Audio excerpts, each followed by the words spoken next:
For our daily devotion, guys, it's Feb 27, 2026. Grabe, ganun lang kadali yung Feb, guys. But anyway, Jeremiah 29:11, For I know the plans I have for you, declares the Lord, plans for welfare and not for evil, to give you a future and hope.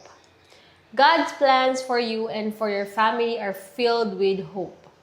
Even when the path feels uncertain, His purpose is steady, rooted in goodness, leading to a future far greater than you can imagine. Oh my gosh, thank you, Lord, for this reminder. Alam niyo naman, every day, may mga days talaga, minsan hindi ako makatulog or what, hindi tayo makatulog. Nag-iisip tayo, nag-worry tayo, laging worry. Parang ang kahapon, nire-review ko kagabi yung worries ko. At di ba maganda yung pakaramdam ko for ilang days, di ba? But alam ko, walang imposible kay Lord. And always remember itong mga promises niya. Kaya importante mag-devotion tayo, magbasa tayo ng mga ganito, especially Bible, kasi ando naman talaga lahat ng promises niya.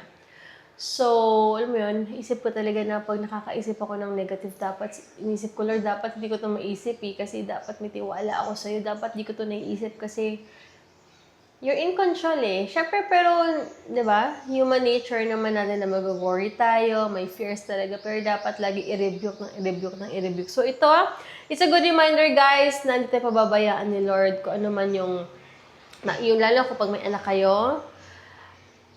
Sobrang, sabi ko nga kay Heinz last time, sobrang blessed tayo, Dad, kasi hinihiyaan tayo ni Lord ng anak. Malaking responsibility to. Malaking responsibility to na magkaroon tayo ng anak. Kasi anak niya to So, napili niya tayo na alagaan tong anak na to. So, ayun, He will bless us for sure. Kasi, hindi pwedeng pabayaan yung anak namin. Diba? Yung anak niya.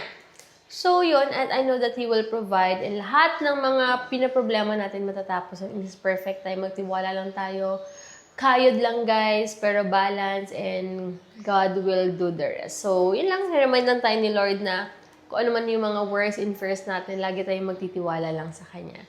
At dapat i-rebuke natin yan kung ano man yung mga naisip natin, any negative thoughts na pumapasok sa mind natin, lalo na pag wala tayong ginagawa. Kaya dapat magpakabisi rin daw kasi dyan pumapasok yung mga negative thoughts. Hindi yan maganda sa life, guys. Tuloy lang ang buhay.